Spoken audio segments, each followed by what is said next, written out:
Dietary fats, the good, the bad and the ugly. Fats are in many of our foods. I'm told an average Australian will eat 60 to 80 grams, that's 3 to 4 metric tablespoons of fat every day. This sounds like a lot, but fats are not just cooking oils, butter and margarine.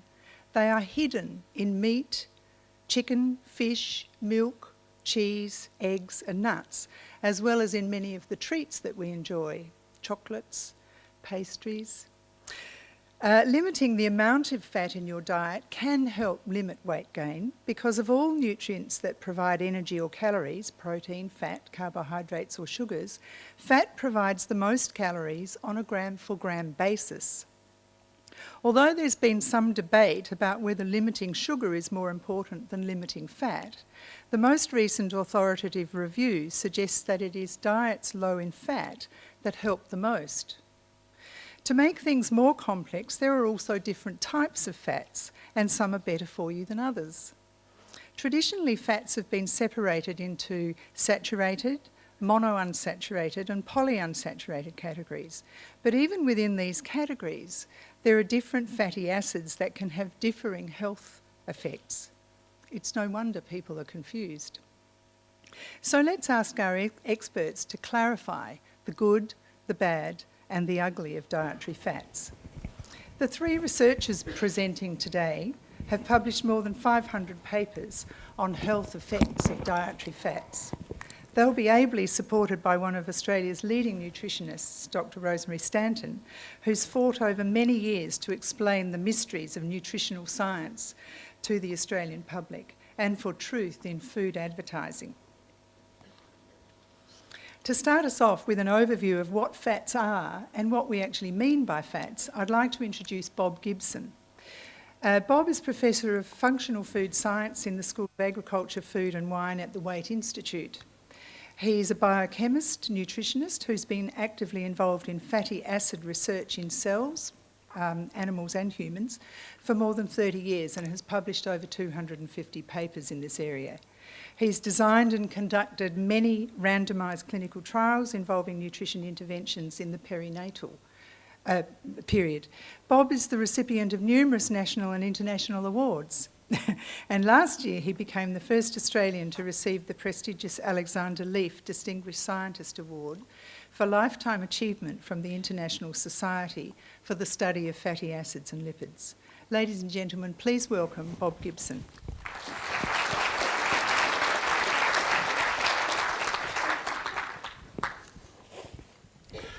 Thank you very much, Kay. I'll probably wander around a little bit, and I've got certain props here to try to explain to you what fats are all about. And as Kay said, I've been over 35 years in this business, and I'm expected to explain fatty acid research to you and what they are in 5 minutes or less. And Kay's watching me every minute of the time. So let's talk about saturated fats. First of all, as Kay said, we break fats up into saturates, monounsaturates and polyunsaturates.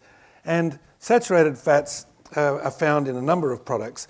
This is one of the most common, most saturated fat known on the planet. This is called kofa. I don't know if any of you have seen it. It's hard. It's a hard fat because it's totally saturated. And we're just going to give you a little explanation about, in a moment, about how come it is so hard. Another common fat that is hard, amongst my bunch of tricks I've got in here, is, of course, butter. And that's pretty hard too. It's a hard fat, and except when and all of these can melt at various temperatures. So then we have things that are called a monounsaturated fat, and the most common one is olive oil, and it is seen pretty much on the supermarket shelves wherever you go nowadays. The polyunsaturated fat is something like this, which is sunflower seed oil, and that's got that's a polyunsaturated fat of the omega-6 variety.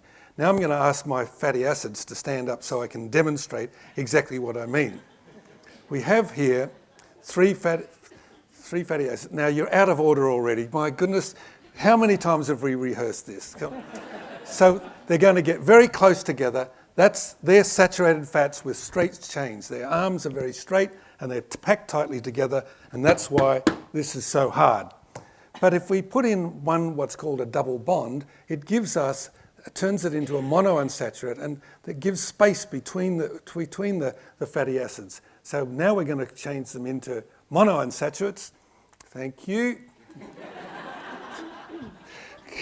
I think nature does a much better job, but thank you, team. And if we have polyunsaturated, it means 2 or more double bonds, and now we're going to give 2 double. So we got lots of space between us and lots of wiggle room, and so now that's why these oils or fats. Thank you, team. You're wonderful. Big hand for them. So there are various fats around that we see, and that just explains a little bit. There's a fourth one, of course, that people don't talk about a lot, but it's cholesterol. It's in our food, and we need it. And cholesterol is a flat molecule which sits between the fatty acids and helps to keep them apart and stable where they need to be stable. And there's 2 sources. One is the ones in our diet, and the other is the cholesterol that's in our blood. And Steve's going to talk a lot more about that. So, what are the properties about these fats? Well, if we eat too many saturated fats, it increases our plasma cholesterol, and that is something that is undesirable. On the other hand, monounsaturates in our diet tend to lower our cholesterol level, and as do the omega-6 fats, the polyunsaturated fats. They lower our cholesterol. And so for a long, long time, we were told that we should increase the level of the polyunsaturates in our diet. Get rid of the butter. Oops, butter was out. It's now back in again, folks. But it's get rid of the butter and eat lots of this. Well, it turns out there's one molecule in there called linoleic acid, which is a polyunsaturated fat, and it's good. It lowers your cholesterol, but it also gives rise to a bunch of hormones that can be variously called eicosanoids, or docosanoids, or oxalams, and these increase the inflammation in the body and also increase thrombosis. So we're in a bit of a fix. It lowers our cholesterol, but it causes some other side effects we're not too sure about. Omega-3 fats, on the other hand, are polyunsaturates, which have no effect on our cholesterol, but they also give rise to a bunch of eicosanoids or hormones, and they tend to lower the inflammation, they lower our blood pressure, and they can reduce thrombosis. So they're very important things. So you can see that in any language we can talk about canola and it's cooking oil and how wonderful it is for our health, and you can buy it on any supermarket shelf. So there is a flood of this information that comes out. But really, the one fat that we know that is good for us is, and consistently the evidence is, this is a fish for those people who are down there. I was going to get a piece of fish or a whole fish and show it to you, but I don't know, I thought I've got to drive home with my wife later and I think it's going to be pretty smelly in the car. So this is a fish, and fish we know is good for heart disease, and it's a good fighter of inflammation. So some big messages that we've got is that, first of all, we've got to remember that fats can be fun. Rosemary Stanton, the premier nutritionist in Australia, has just spent several weeks wandering around Scotland where it was minus something or other, and she only survived because of fish and chips. And so it's vital to understand that there's nothing like a bit of hot fat, especially with either sugar or salt. And they are fun. There's some other fun foods around, which is, you can't see this either, but it's called chocolate. And it's also a fun food, and it's a saturated fat. But like Steve, it was a long straight chain fatty acid in there. It's a saturated fat which isn't very well absorbed. In other words, we get rid of it mostly through our alimentary system. So we can eat a lot of chocolate. It's got lots of polyphenols in here, which are very good for us.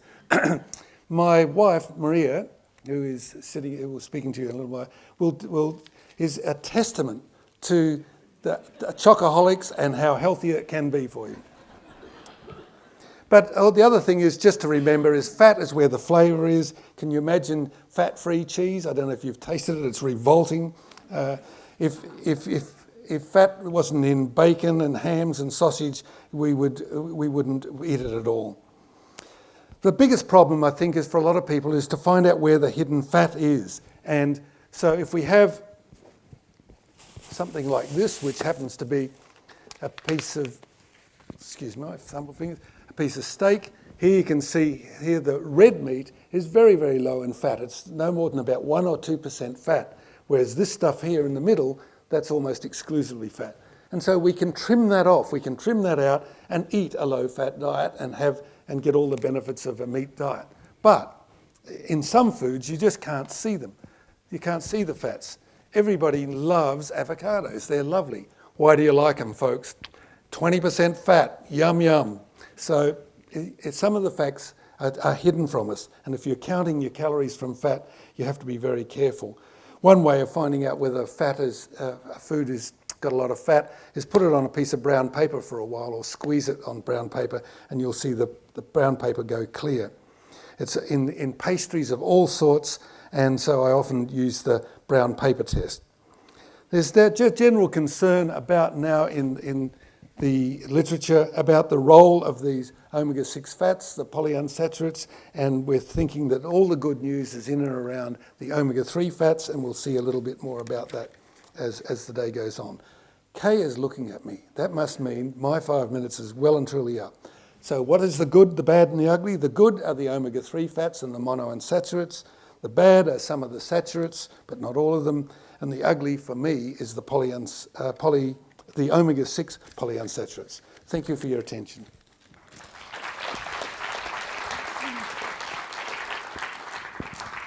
Thanks, Bob, and you can leave the chocolate on the desk if you like.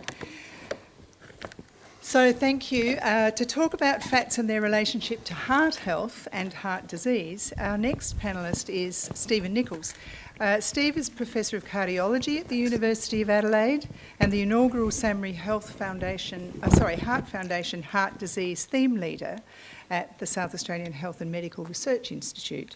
Within SAMRI, Steve is the Director of the Vascular Research Centre, whose mission is to develop new strategies to reduce the risk of heart disease, involving a translational program spanning preclinical human and clinical trial research.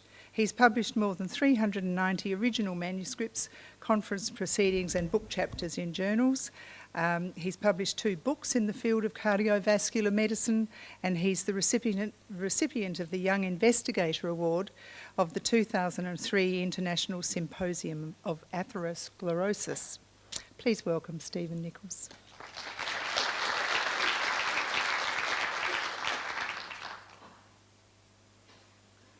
Thank you. Good evening. I was worried he was going to make us stand up and pretend to be a fish for a few minutes there. The surprise, maybe I'll get him to get up and pretend to be a plaque. So let me also reinforce the reference to the video at the start about light. And it's quite intriguing in that we really, in our group and our collaborators around the world, have increasingly used imaging modalities to be able to look at the walls of blood vessels, to look at how plaques form in those vessels, how they grow over time. And that really has given us a powerful tool to start to understand what are the factors that drive the progression of heart disease, and ultimately, can we actually reverse a disease that builds up in the walls of those blood vessels over the course of decades. And what's really quite intriguing is that we're now really on the edge of being able to use light-based techniques via those catheters. So hopefully in the next iteration of the video you'll see there'll be some of our plaque imaging as well. There's another good, the bad and the ugly that I wanted to start with tonight, and it's really with regards to the state of play with regards to heart disease. The good news is that over the course of the last 40 years, age-related death rates due to heart disease in our community have actually dropped remarkably. And that really has been a testament to both the success of lifestyle guidelines in the community, which have had some effect, and also due to the introduction of powerful medications that have been able to lower both bad forms of cholesterol and blood pressure, and the fact that that's had a dramatic impact in terms of reducing cardiovascular event rates in individuals who either have had a previous heart attack or those who are asymptomatic at that point in time. The bad news is that as good as that is, the death rates due to heart disease are still the leading cause of death in our community. They still exceed the likelihood that you will die due to cancer. So we've done a great job over the course of the last 40 years, but we're still in a fairly terrible kind of predicament. And then the ugly news is that this very much has changed from a disease of Western developed societies to become the leading public health challenge globally. Cardiovascular disease is now the leading reason why you will die worldwide. We now see heart disease in sub-Saharan Africa, Eastern and Southern Asia, South America. We're seeing it in populations that never had problems with heart disease before, in populations who have traditionally seen morbidity and mortality be a consequence of poverty and malnutrition. We've now seen our Western disease spread to be the leading cause of health problems in those parts of the world. So we have a big challenge lying ahead of us. What do we know about the leading cause of heart disease? And it's all about plaques. We know that this is not a disease that starts in middle age. It just typically has its clinical expression in middle age. This is a disease that we now know forms early in life. There's evidence of early plaque formation in childhood, in adolescence, and this is a disease that is a combination of cholesterol and inflammation and a number of other factors that slowly accumulate and build up in the walls of those arteries over decades and decades and decades. And for most of those plaques, they'll never cause a problem. What we know is that some of those plaques, and particularly the more inflamed plaques, they'll rupture. And when they rupture, they'll expose the contents of that plaque, that cholesterol and inflammation, to the blood that's circulating in the blood vessels.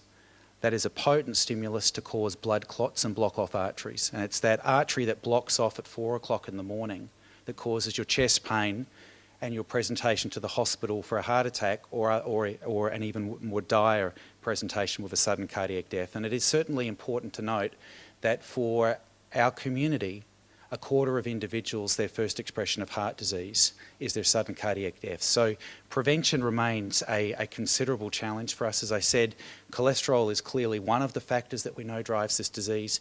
We've seen population studies show that both it and blood pressure are very important factors. The higher the levels of your bad form of cholesterol, LDL, or blood pressure, the higher the risk that you'll have either a heart attack or a stroke.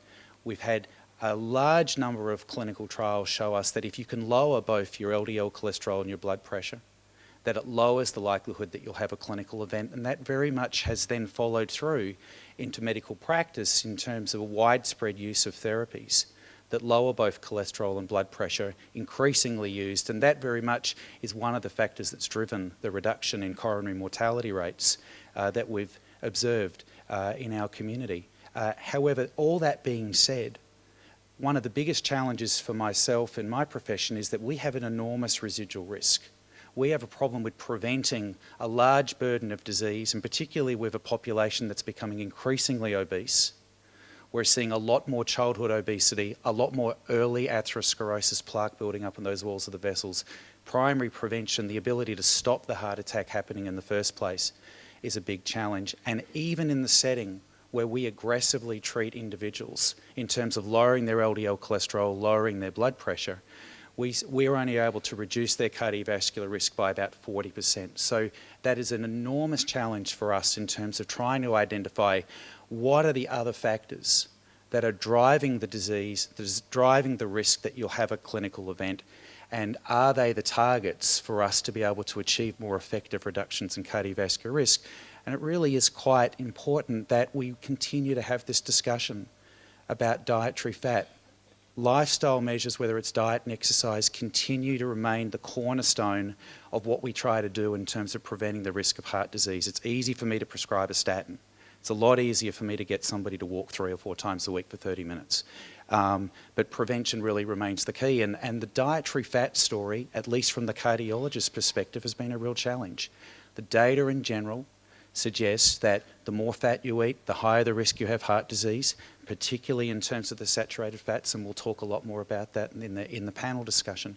But I think what we've also come to realise more recently is the suggestion that the polyunsaturated fats in particular appear to be quite important. So there might be protective elements in terms of the fats that we eat that may actually reduce our risk of having heart disease. And so I'll thank you for your attention.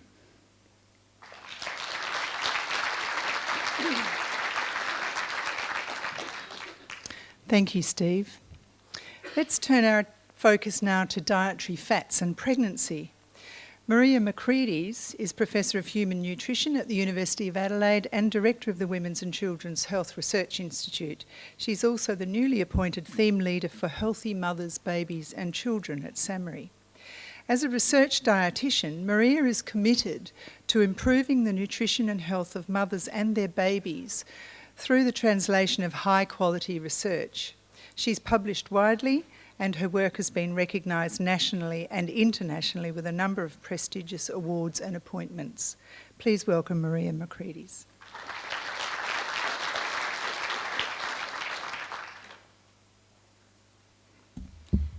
Thanks very much, Kay.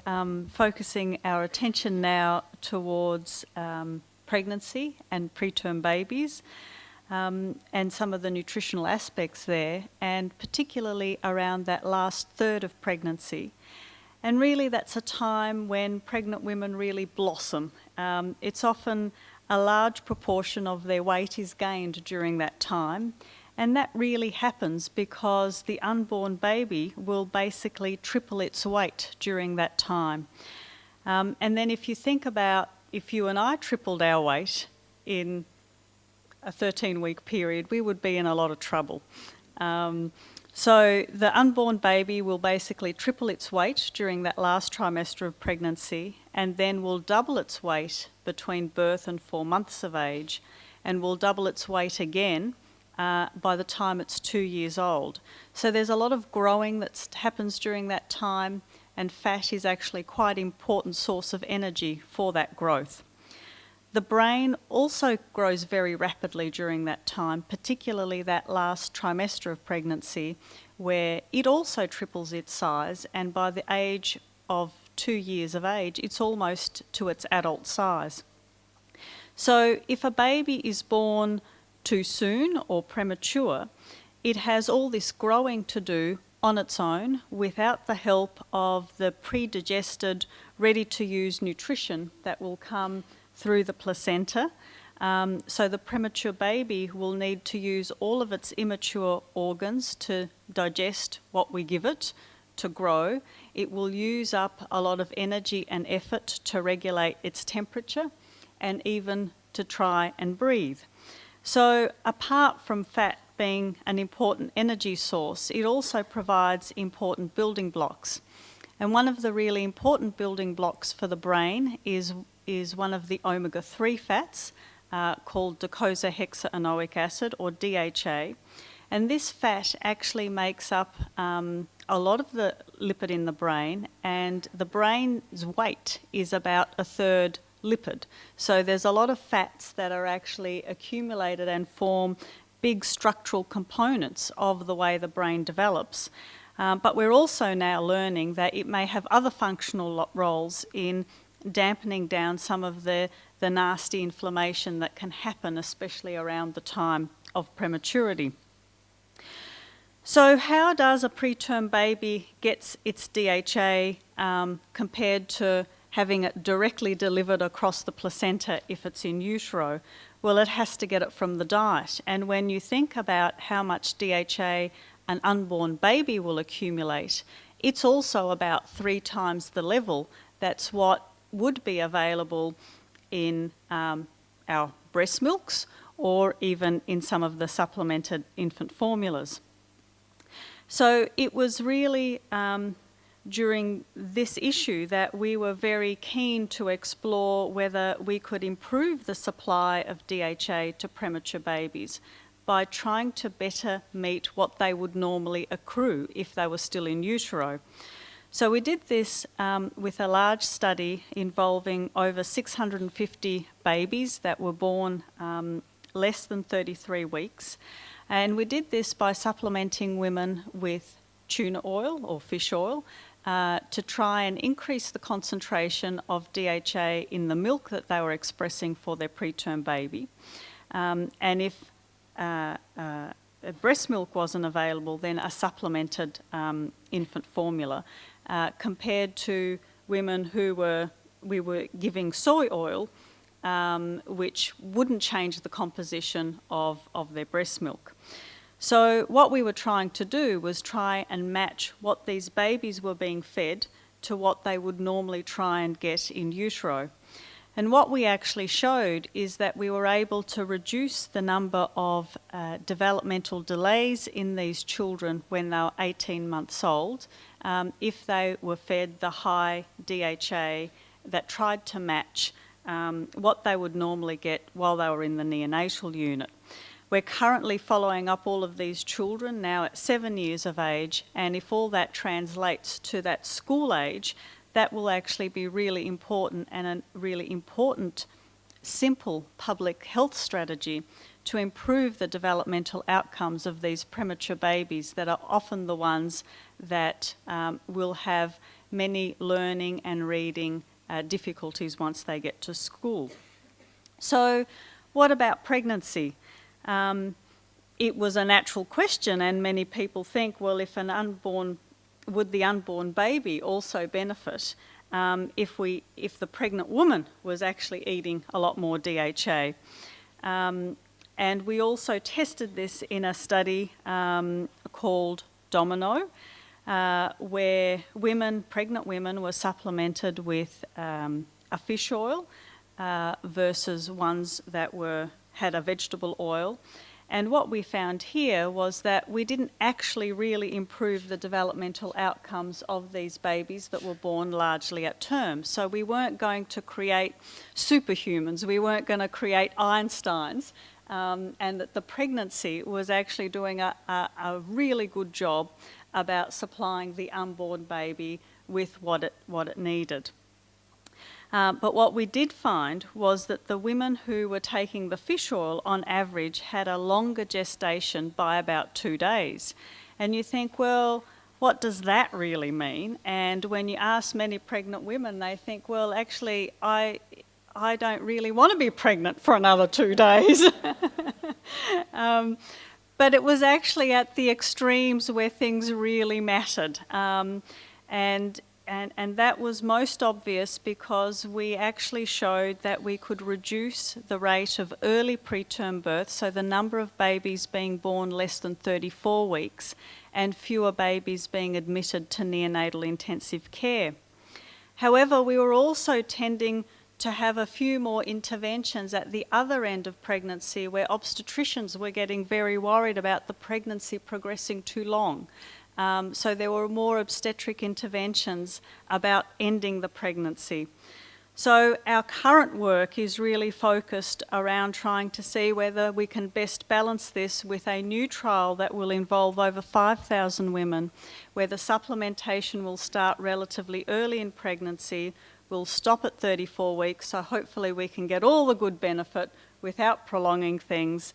And what we really hope to get out of this trial is not to go and tell everybody to take fish oil, but to know the exact fatty acid profile that we can target in the blood so we can tailor our diets to better meet this. So thank you.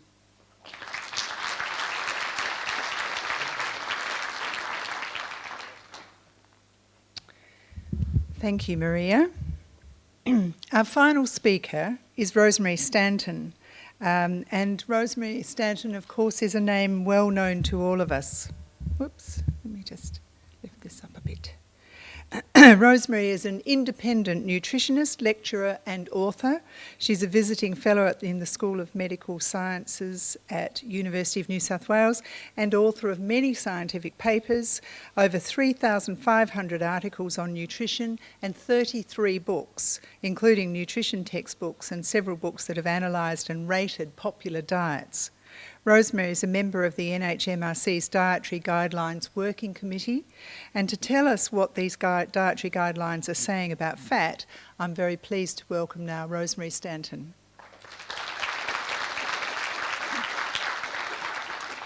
Thank you very much, Kay. I think the only reason why I'm well known is because I won't lie down and get out of this business. So I've been doing this since 1966, I think. So I'll go one of these days when we get trans fats on labels And when we get the percentage of sugar on labels, I've told people I will retire. So the food industry has it in their power to send me to the garden, which is where I'd like to go. The dietary guideline, doing the garden, I don't mean in the garden. The dietary guidelines were released this year after 4 years of effort, and there was a fairly big effort put into both those the dietary guidelines for adults and dietary guidelines for infants, both of which I worked on over those 4 years. They focus on foods and food groups and dietary patterns. And contrary to previous dietary guidelines, when we were doing these ones, we decided not to concentrate on individual nutrients. So we do not have a guideline that says you have to have a certain food for calcium or for iron or for whatever. So we wanted to look at how you eat healthily. And you'll notice on the this sort of 5 food group poster that down the bottom there, we've got some oils and fats. There's no food group for fats.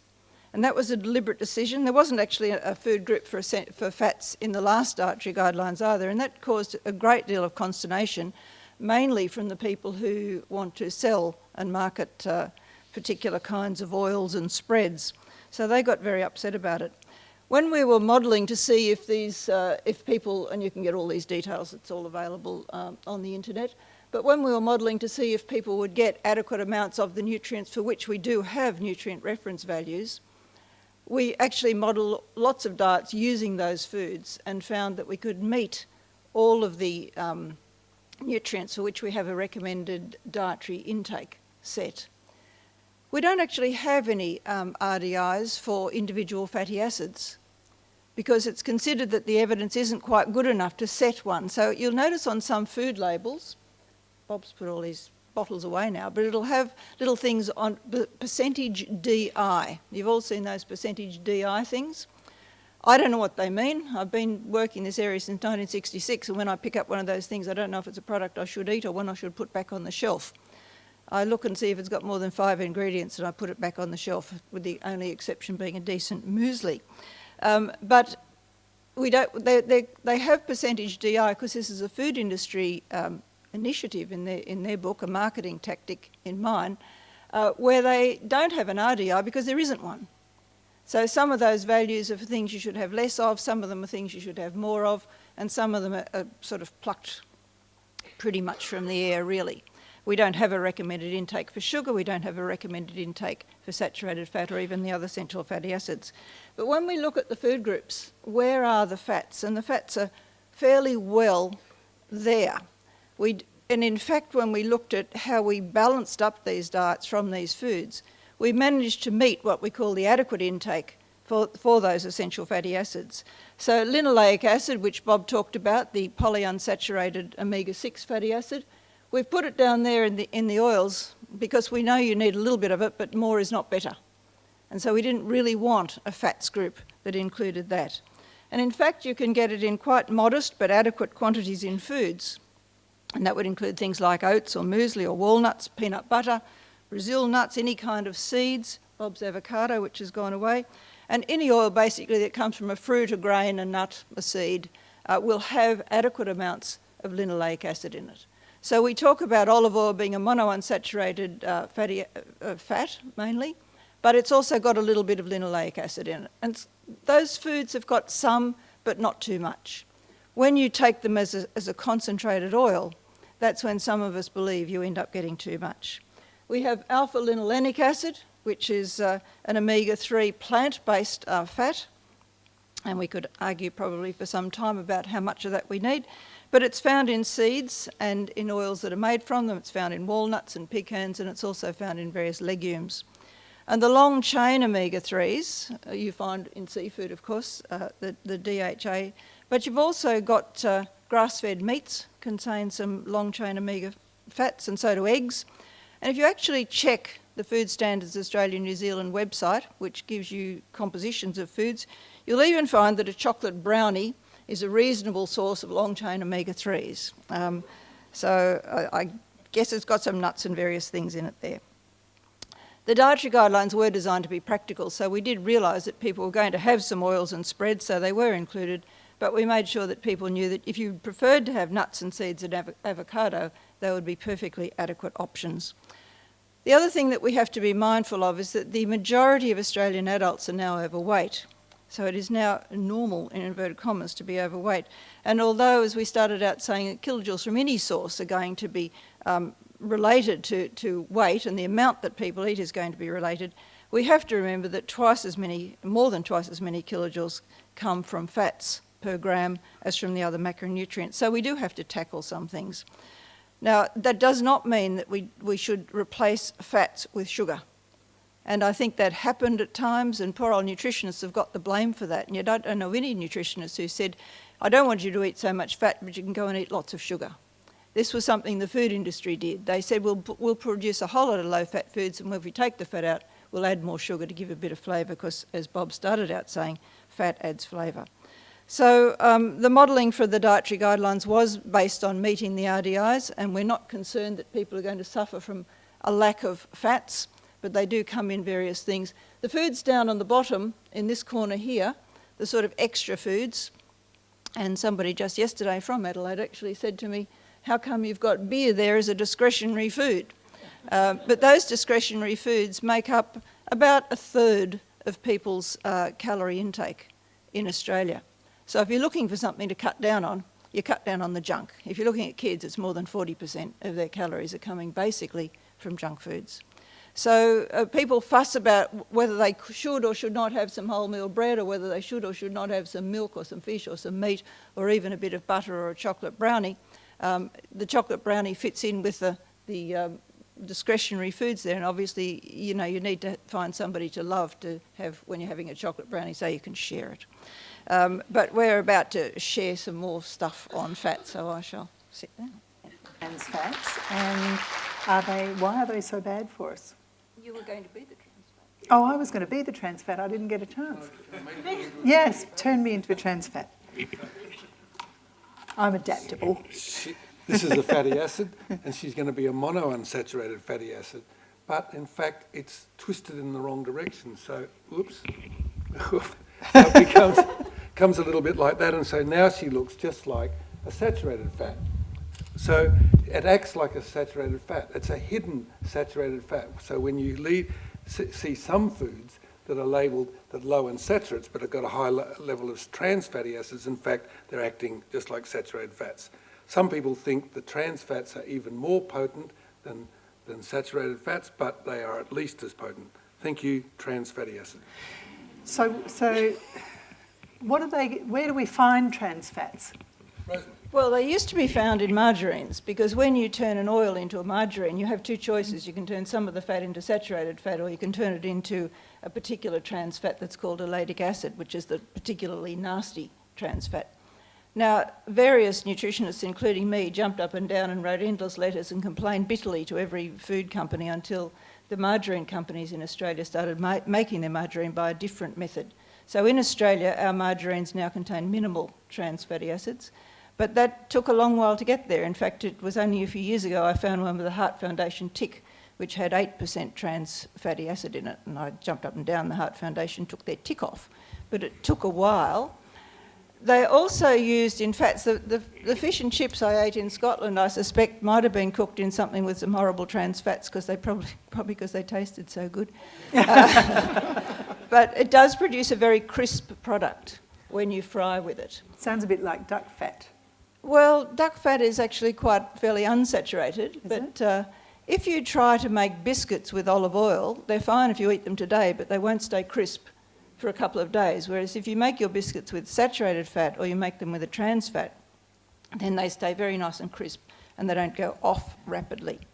So we still find that some people, now it took a bit longer to get some of the fast food people to stop frying their French fries in trans fatty acid rich oils. In fact, the oils that McDonald's were using had about 42% trans fat. So that was fairly horrible, but we kept jumping up and down at them until they changed. But there are still some of the smaller outlets that use an oil which comes in a box because it's solid, and those oils very often are high in trans fats. You may get it in donuts, you may get it in cakes, you may get it in chips, you may get it in a whole range of things, but you can't tell where it is because it's not on the label. And the food industry says, look, we're taking them out of the foods, and some of the major companies are. But until we get it on the label, if they have to put it on the label in other countries, they'd rather not have it there at all. I mean, with all the confusion and controversy in the area of heart disease and the impact of different dietary fats, it's quite striking how everybody is in agreement about the relationship between the amount of trans fats consumed in the diet and your risk of having a heart attack or stroke, that there's absolutely no debate whatsoever. These are fats that are associated with a lot of inflammation, a lot of oxidation. We now understand more and more that heart disease very much is driven by those processes.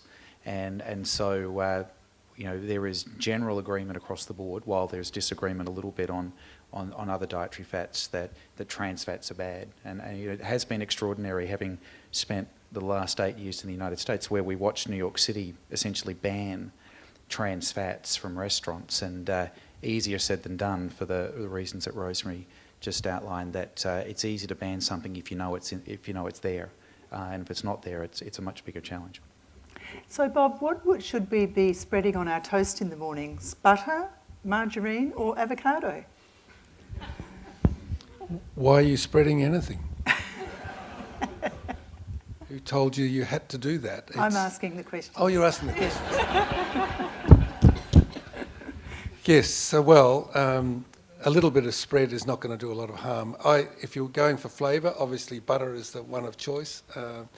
And sometimes in sandwiches, for example, spreading avocado is a good substitute.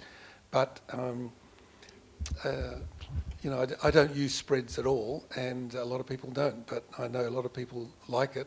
It kind of waterproofs bread. That's one of the reasons for using it. You put a layer of fat on the bread, so you can put a piece of tomato on, and it doesn't wet the bread. So that's the reason for using it. But if you want to add saturated fats to your diet, you can do that through that. The big challenge, I think, for all of us as adults is keeping down our energy intake, eat the delicious food we want to do, and I choose not to put spreads on, because that's a calorie I can do without, because then it leaves me free to eat something else. Now, dietitians are famous for counting up the number of calories that they eat per day in order to leave this window of opportunity towards the end of the day. It's called chocolate. I just wanted to ask one other question about the difference between olive oil and coconut oil for cooking. Who'd like to pick that one up? Well, I'll start off with the chemical composition. As I said, coconut oil is incredibly saturated. It's one of the most it's a plant oil, but it's incredibly saturated. And in fact, in the Indian subcontinent, where they used to use almost exclusively coconut oil, the incidence of coronary heart disease was high, and where they could eat a lot more of it when they migrated, for example, to the United Kingdom, where they could afford to buy as much oil as they liked and continued to use coconut oil. There was a tremendous increase in the death rate into these individuals. So it's a highly saturated oil. It's great for cooking in the sense that, as Rosemary said, it keeps things crisp, and it has certain physical properties which makes nice pastry. On the other hand, olive oil has been associated historically with populations who, even though they can consume quite large amounts of the olive oil, are associated with a coronary heart disease risk which is relatively low. And so this is relatively known as the Mediterranean type diet, and I'm not going to go any further than that, Steve, so don't get nervous. Steve, do you want to add anything? Well, I think I agree. I mean, the Mediterranean diet kind of comes in and out of vogue. I think currently it's in vogue. I think the largest dietary clinical trial that's shown a cardiovascular benefit was actually published earlier this year. It was about 7,000 men in Spain who are at high risk for vascular disease, and it was quite extraordinary how, for the first time in a very large trial, that they were able to demonstrate, a 35% reduction in the risk of having another cardiovascular event, and in a trial in which most of us didn't actually argue about the way they went about doing the trial, which was highly unusual. So now, as for what specific components of that diet actually led to the protection, I think remains the $64 million question. We just don't know, but certainly olive oil is a significant component of that. Yeah, Yeah, I think it's quite important to look at foods and to look at what makes us want to eat foods. And it's very difficult, I think, to separate out the effects of vegetables and the effects of olive oil in Mediterranean diets, because they have a very high vegetable intake because they put olive oil on it. And when I was a kid, we were encouraged to eat our vegetables with a great slab of butter on it. In fact, we used to have butter on top of our fatty lamb chops too, back in the 1940s and 50s. But I think that it's important to look at those things. Now, the people who are currently marketing coconut oil are very big on telling everybody that you can't cook with olive oil. Well, people have actually been cooking with olive oil for several thousand years. And I've spent much of my life looking at Mediterranean diets and trying to get various Mediterranean diet studies up and running. We spent 8 years trying to get one going in the United States, which was very difficult because they wouldn't have nobody wanted to be randomised to the Mediterranean arm because it didn't have enough hamburgers and pancakes and various things in it. But so I'm very much in favour of looking at the way people in Mediterranean countries eat.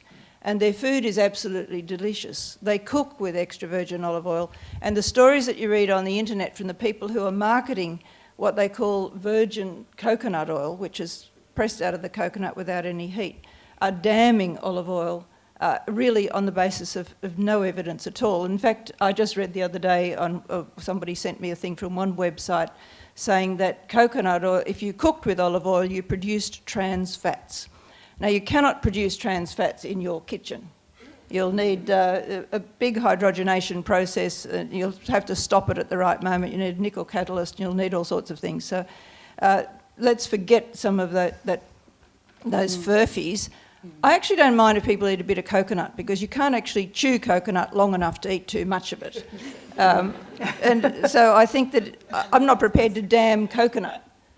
Having a little bit of coconut occasionally is fine. But trying to sort of change the population to cooking with coconut oil, I think, is a backward step. And there's so many quotations on the websites about coconut oil, quoting studies, which when you actually read the study, showed something completely different.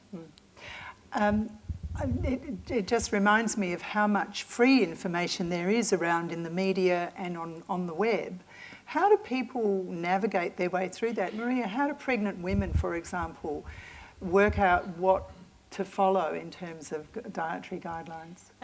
It is difficult because there are, as you say, a lot of websites out there that offer a lot of advice. And a good rule of thumb is to be sceptical of websites that are associated with products.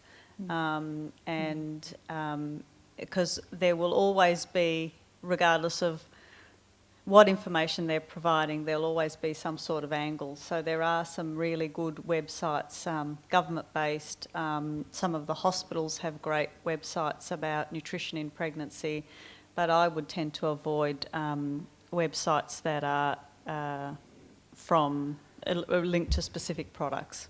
Thank you. Well, there you have it, folks. It's up to us. The information is there, either on websites or at forums such as these. We're very pleased to bring you this quality of panel today. Thanks very much to Bob, Stephen, Maria and Rosemary. Please thank them again.